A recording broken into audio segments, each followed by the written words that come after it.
तो supreme court ने अपने फैसले के अंदर यह स्पष्ट कर दिया है कि अरावली सेफ है। Justice B R. गवई के जजमेंट ने यह माना है कि केंद्र सरकार द्वारा लिए गए स्टेप्स को से अरावली कंजर्व होगी और पहली बार अरावली रेंज की यूनिफॉर्म डेफिनेशन आएगी। इसके तहत जो लोग अपने बिजनेस कॉन्ट्रैक्ट्स को पॉलिटिकल कॉन्ट्रैक्ट्स और बिजनेस कॉन्ट्रैक्ट्स के नेक्सस के तहत इलीगल माइनिंग के कॉन्ट्रैक्ट्स दिया करते थे, उस पर रोक लगेगी, क्योंकि अब सुप्रीम कोर्ट ने कहा है कि यूनिफॉर्म डेफिनेशन अक्रॉस स्टेट्स होनी चाहिए। इसके तहत 100 metre foothill of the hill से लेकर ऊपर तक को अरावली रेंज माना जाएगा और 2 अरावली रेंज के बीच का 500 मीटर का इलाका भी अरावली रेंज में आएगा। मतलब 90% से ज्यादा अरावली रेंज जो है वो इस जजमेंट के बाद में प्रोटेक्टेड होगी, मतलब इलीगल माइनिंग नहीं हो सकती। इसके साथ में सुप्रीम कोर्ट ने सस्टेनेबल माइनिंग प्लान की बात करी है, जिसके तहत कोई भी इकोलॉजिकली सेंसिटिव पार्ट अगर अरावली के अंदर आता है तो वहां माइनिंग नहीं हो सकती। तो माइनिंग फिर कहां हो सकती है? माइनिंग सिर्फ और सिर्फ क्रिटिकल मिनरल्स अगर कहीं अरावली रेंज में पाए जाते हैं, जैसे थोरियम या यूरेनियम, जो देश के एनर्जी नीड के लिए जरूरी है, उसी को माइन किया जा सकता है।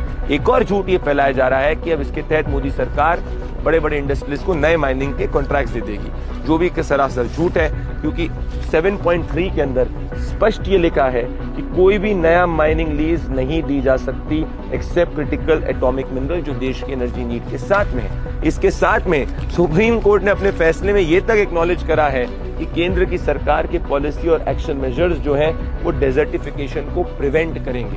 ये कौन से स्टेप्स हैं? एक पेड़ मां के नाम, जो अभी तक के इतिहास में ग्लोबली सबसे बड़ी ट्री प्लांटेशन ड्राइव अगर किसी ने करी है तो प्रधानमंत्री नरेंद्र मोदी जी की सरकार ने करी है। एक और झूठ फैलाया गया कि दिल्ली एनसीआर के अंदर माइनिंग अब अलाउ कर दी जाएगी। यह भी कोर्ट ने अपने फैसले के अंदर स्पष्ट कहा, जिसको केंद्र सरकार ने माना है कि कोई भी दिल्ली एनसीआर के अंदर माइनिंग की एक्टिविटी नहीं हो सकती।